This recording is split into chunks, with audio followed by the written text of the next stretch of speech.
AJ. Some big news dropped yesterday as it relates to David Benavidez. Now, recently, about a month ago, Eddie Hearn was here in New York City. I sat down with Eddie. I posted the video of it here. There was other members of the media in attendance, and I asked Eddie about Callum Smith versus David Benavidez, because that's actually the fight I was really looking forward to. There's some back and forth. We heard various things from Sampson Lekowitz being one, saying that there was a multi-million-dollar offer to David Benavidez to fight Callum Smith. Apparently, David Benavidez wanted to fight in Las Vegas and was insistent on that. Looks like he's going to be back in action in November against Anthony Yarde.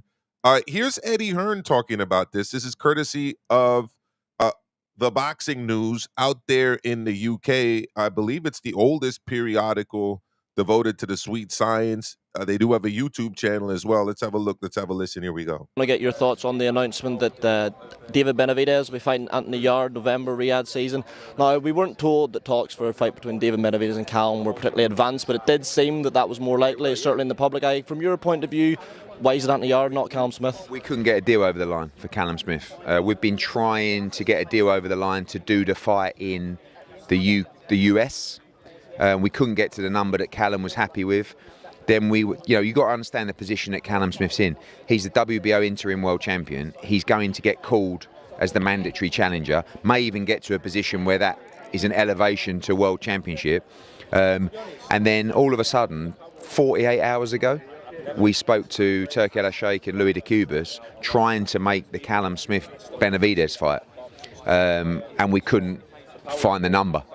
So Yarde took the number, took the fight, and he's got it. And it was a very quick turnaround. Probably the last 48 hours, really, the fight got made out of nowhere. Just sticking with the light heavyweight division, we saw the IBF order Dimitri Bivol versus Michel Liefert. He has been waiting quite a long time. Do you expect Dimitri to vacate that title? And just what are we at with that trilogy fight with Artur Beterbiev? You're likely to see that fight around November time. That fight is in the trilogy fight, not Eifert. Fight, yeah. And obviously Effort is due to fight our guy, Conor Wallace, and we co-promote with Tasman Fighters. I do feel like there'll probably be an exception request or a conversation with Effort's team to allow that IBF belt to be on the line for Bivol Beterbiev 3. But it's been a while. And the IBF are a governing body that want to see action and want to see the mandatory challengers get their opportunity. So if that belt is vacated, it will be Effort against Conor Wallace for the IBF world title, which we'd be happy with as well. But my gut feeling is there's probably going to be some kind of exception request to keep the belt on the line for that fight. There you go, Joe. A lot of moving around there in the light heavyweight division. Looks like Callum Smith wasn't happy with the financial offer to fight David Benavidez, and that's straight from the promoter right there. And it looks like Anthony Yarde was willing to step in for that dollar amount that Callum Smith wasn't comfortable with. Not a bad fight. I don't think. I think it's a good fight. I think David Benavidez is going to beat Anthony Yarde, in my opinion. Anthony Yarde, whenever he steps up, doesn't really perform as well as many might expect him to or would like him to. He stepped up against Kovalev, got knocked out. Stepped up against Beterbiev, got knocked out. Has a loss against Lyndon Arthur as well. That he revenged by KO, but then also had a trilogy fight with him that went the distance. So I'm not expecting him to go to distance with David Benavidez personally. What are your thoughts on this fight, Joe? And what are your thoughts on how the fight came together? Because it seems like there was a lot of maneuvering there behind the scenes, business-wise. Go for it. It's funny because a lot of times when fighters are offered fights and they turn them down, then everyone wants to criticize them and insult them and frame them as being afraid and cowards and stuff. But Callum Smith's situation, Eddie Hearn explained it perfectly here, and I get it. And if I'm managing Callum Smith, I would probably do the same thing, because if I'm going to risk my mandatory position right? Because he's an interim titleist, and more often than not, when you're an interim titleist, you can either be elevated, as Eddie Hearn said, right? You're in the position to be elevated if the WBO does strip the current title holder of that belt, or you just hang around, and eventually they'll order you as a mandatory to the full champion. So if you're going to take a risk, you need to be rewarded for that risk. And if Callum Smith does not feel that the reward was worth that risk at his age, he has to be strategic in the fights that he does take. So I have no problem with that. And if I'm being honest, Anthony Yarde is a very, very exciting fighter when he wants to be. And I think he'll have to be an exciting fighter. He knows he's not going to be able to lay back, because there are fights where the Lyndon Arthur fights where he kind of laid back a little bit and coasted and tried to just win the fight, putting forth as little effort as possible. He fought in spurts in that fight. It wasn't one of his most dynamic performances. But when you force Anthony Yarde to fight, his instinct will be to fight. And David Benavidez is going to force him to fight. He's going to put the pressure on him. And we know how explosive Anthony Yarde can be. We know how dynamic Anthony Yarde can be. We know how big of a puncher he is. We've seen him buzz fighters before. Like, he buzzed Artur Beterbiev. You can say what you want. Obviously, Artur Beterbiev got the stoppage in that fight, but Anthony Yarde did make a great. He hit Beterbiev with a decent shot. Beterbiev. Here you go with the running interference again. I know you got a Beterbiev shirt. I know you got a Beterbiev shirt in your closet. Joe, Beterbiev was not hurt. I know you got a Beterbiev shirt in your closet. I know you do. I know you got the posters on your wall. But let's get back to the crux of the matter here. I repeat, he buzzed Beterbiev, got his attention. And, we've seen him knock down. We've seen him really significantly hurt Kovalev. Almost looked like he could have stopped him in that fight, but ultimately he got stopped. So we know he has fight-changing power with those punches that he can deliver, those explosive one-shot punches out of nowhere.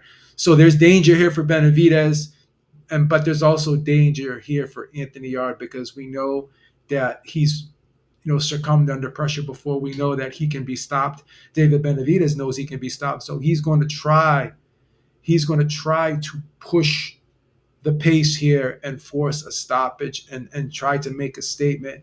And Anthony Yarde knows that with the victory over David Benavidez, he's going to he has another shot at a world title. So with a victory here, obviously, this is going to be a great fight for him. So then the argument goes back to Callum Smith. Even though he was, in the WBO spot, he still could have been the WBC champion here if he were to pull off a victory here against David Benavidez. Yeah. So do you sit there and wait for the possible scenario where you could be elevated to full champion without even having to fight for the title, or do you put the risk here? So again, these are all great questions to ask, and I understand the argument on both sides. But yeah, this is a great opportunity for Anthony Yarde, and this is also a great opportunity for David Benavidez, because he's fighting a guy who's fought for our title twice. Mm-hmm. He's fighting a guy who, when he did fight for the title twice, made a really good account of himself on both occasions. Yeah. So this is a legitimate fight, Maestro. It's a legitimate fight. It's definitely a legitimate fight. I also think it's a good litmus test for David Benavidez at the light heavyweight division, because David Benavidez's 2 fights at light heavyweight have gone the distance. The first fight was against the former world champion. His last fight was against the guy who, like him, moved up from 168, and unlike him, didn't really have a lot of experience in the pro ranks. I'm talking about David Morrell Jr.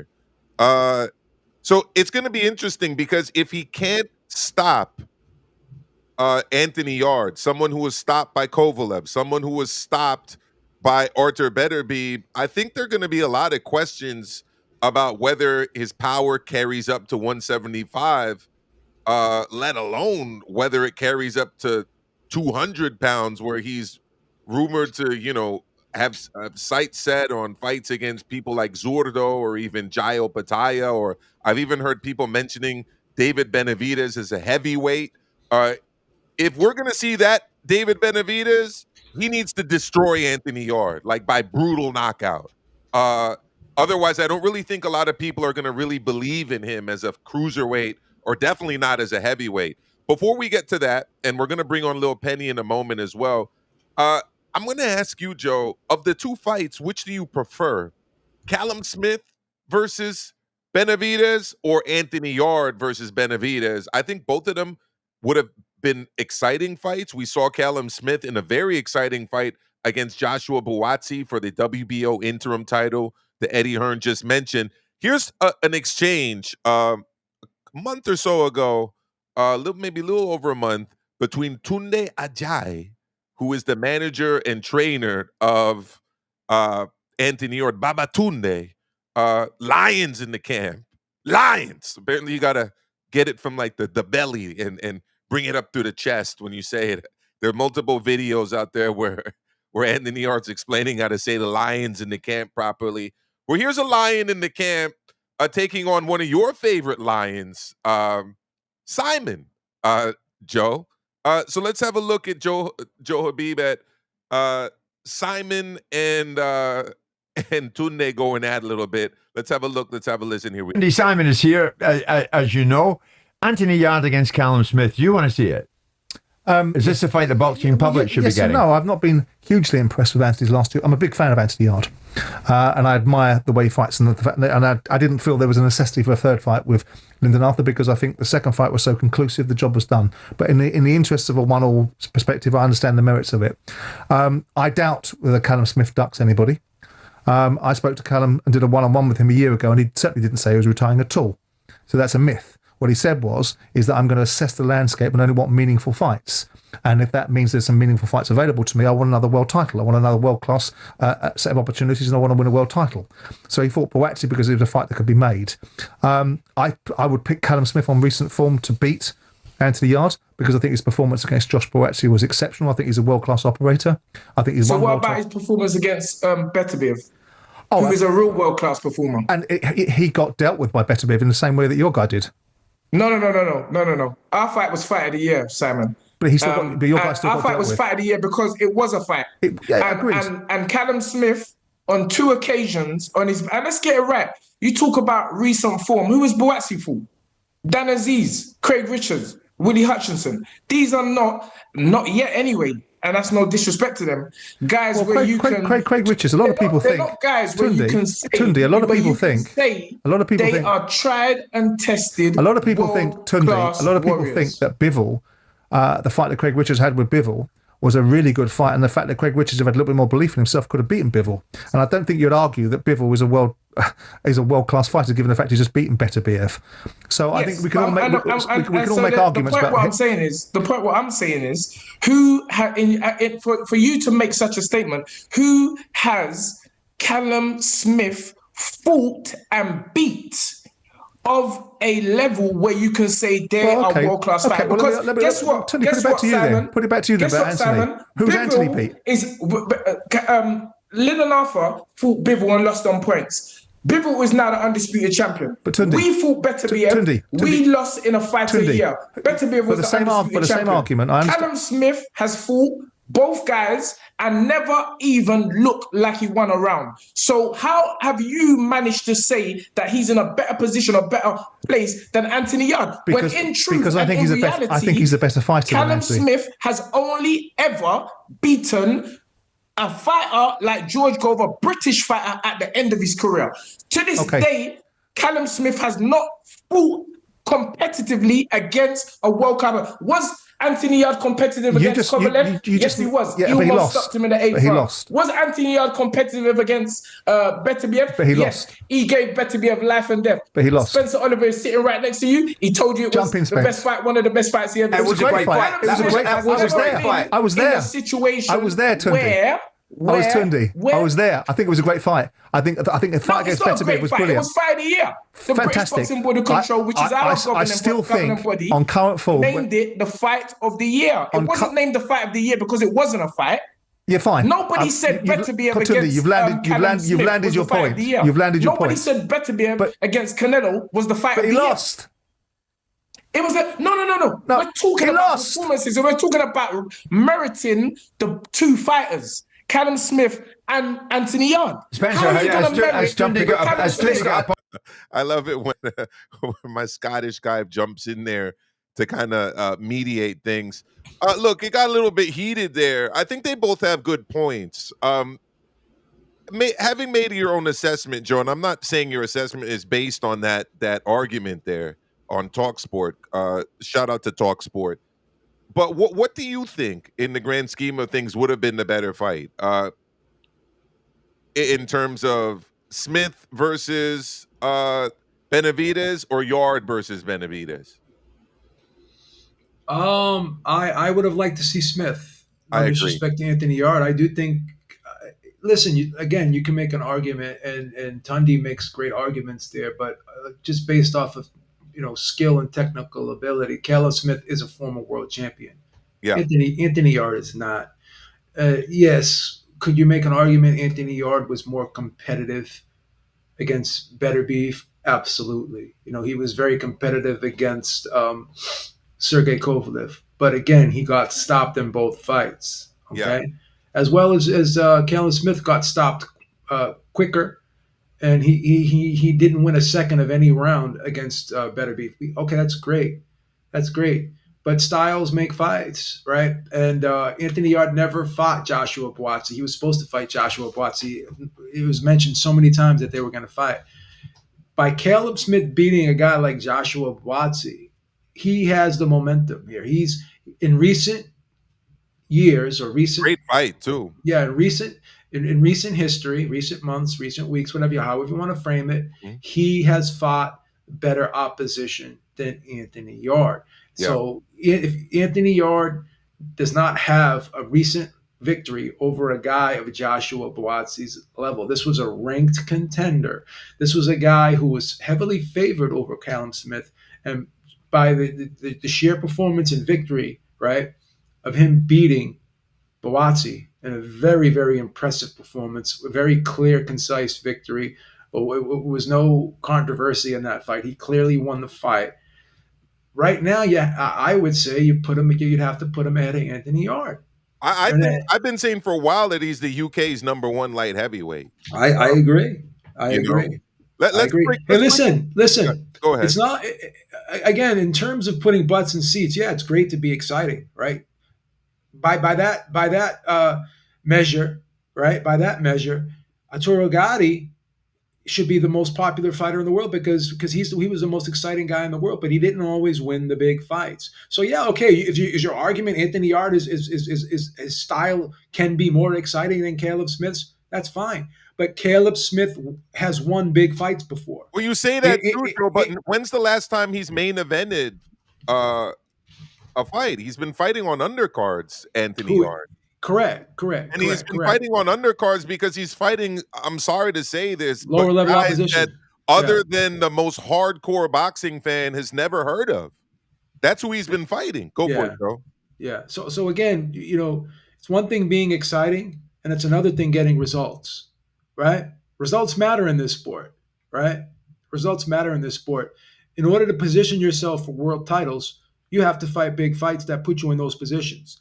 And right now, Anthony Yarde is very lucky to have gotten this fight because let's just call a spade here. Let's just be honest.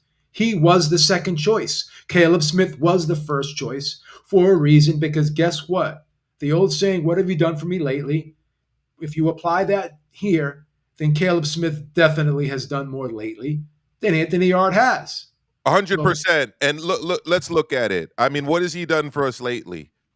Well, again, undercard fight, Lyndon Arthur, unanimous decision. Undercard fight, Ralph Vilkens, points decision. Undercard fight, Marko Nikolic, TKO. Undercard fight, Jorge Silva, KO. That's what he's done since getting destroyed by Arthur Beterbiev. So, yeah, I mean, smart move business-wise by Team Yarde to step in and take a dollar amount that Callum Smith wasn't comfortable with. Very smart move. And like you said, Joe, parroting what Eddie said, or not parroting, but repeating whatever. Parroting has a negative kind of connotation attached to it. It was a smart move for Callum Smith to sit on that WBO interim title because he may just end up being elevated to full champion and become the WBO. And then you could take the Benavidez fight if Benavidez gets by Yarde, and you have a unification fight. Absolutely. So let's bring on our Down Under chief correspondent, none other than Lil Penny. Lil Penny, I know you want to chime in on this because you're a big fan of the light heavyweight division. Talk to us. Go for it. I think this is a tune-up fight for David Benavidez. I have never rated Anthony Yarde. He is exciting though. Like he does throw punches. A better fight would be Yarde and Callum Smith. I'd like to see that fight because that would be a fight that maybe Yarde can beat. I do think Callum Smith will win that fight, though. I think Callum Smith beats Anthony Yarde. I think Joshua Buatsi beats Anthony Yarde. I think that who's the other one that was mentioned? Craig Richards beats Anthony Yarde. I think that Willie the Hutch Train Hutchinson beats Anthony Yarde. You know why I think that? Who is Anthony Yarde beat?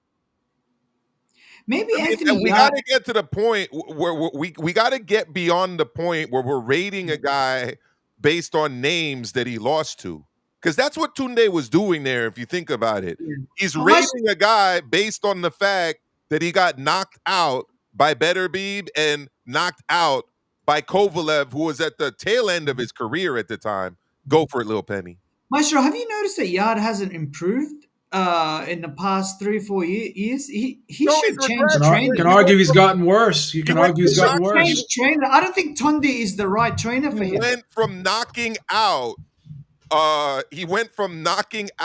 Lyndon Arthur in their rematch to going to a hard-fought 12-round decision against him. And he lost to him the first time, too. The fact that you have to have a trilogy with a guy like this, with all due respect to Lyndon Arthur, I'm not trying to get... Yeah. The fact that you have to resort to a trilogy with a guy like Lyndon Arthur, with all due respect, it says a lot about your career. Sometimes I do watch Tunde's podcast, and actually I do remember them giving Maestro a hard time there a couple of years ago. Remember that, Maestro? Yeah, I remember that. Thank you for bringing it up. We've tried to file defamation suits against him, but we ended up settling out. or out of court settlement. Yeah, I don't know if Tunde, even when he does his podcast, I don't see him as a trainer that would. He's not objective. Obviously, he's not going to be objective, and we understand that. But even when you're trying to sell your fighter, you have to still try to make a strong case, and the case isn't strong right now. Joe, what I'm saying is, when they do live fights and Tunde gives his point of view, it's all based off of emotion. It's all based off of emotion. Yeah. It's not a logical, well thought out analysis, in my opinion. He's an emotional guy, and it's fine. He can do that. He can be that way. But as you said, and I agree with you, and I don't know if you're saying this, I don't want to put words in your mouth, but it's hard to take his opinion at face value and give it credibility based off of him being biased and based off of him always having an emotional response. I think this man has a very hard time of trying in the slightest way even be objective, in my opinion. I mean, you saw him get set off by Simon, and the funny thing is, I don't always agree with Simon. Most of the time, actually, I don't agree with Simon. I think some of his takes can be quite silly at times. The biggest example of that for me was him grilling Eddie Hearn about the fact that a promoter can cancel a fight when fighters want to go ahead with it, and when the British Boxing Board of Control are allowing it to go ahead, and him just not understanding, apparently, that he would be opening himself up for a lawsuit if he did that. Of course, I'm referring to the canceled fight that ended up being canceled between Chris Eubank Jr. and Conor Benn the first time. So that's just one of many arguments where I just think Simon just didn't make much sense. But he made sense there. I mean, again, if you're rating Yarde at this point based on the fact that he had high-profile fights that he lost, and lost by brutal knockout, by the way. I mean, what are we doing here, guys? Maestro, I think it's going to be exciting. I'm looking forward to it. But yes, Callum Smith would have been the better opponent. Go for a little bit. Yard reminds me of Gabe Rosado. He's a gatekeeper. He's a gatekeeper in that light heavyweight division. If you really want to know how good you are, you fight Yard. Yeah, I agree. But here's the problem. He hasn't approached gatekeeper status yet because of the matchmaking. He hasn't yet fought that hungry, young, undefeated tiger coming into the division trying to make a name for himself. He will now. But he will now. He will now. Which is why I said earlier that this is a litmus test for David Benavidez as a bona fide light heavyweight that would be able to hang in there with Bivol, with Beterbiev, because if he can't knock out Anthony Yarde, it doesn't really bode well for him against Beterbiev, and it definitely doesn't bode well for him, I'd say, against guys like Zurdo or Opataya or even Badu Jack, let alone the heavyweight division. I've heard people talk about him as a heavyweight.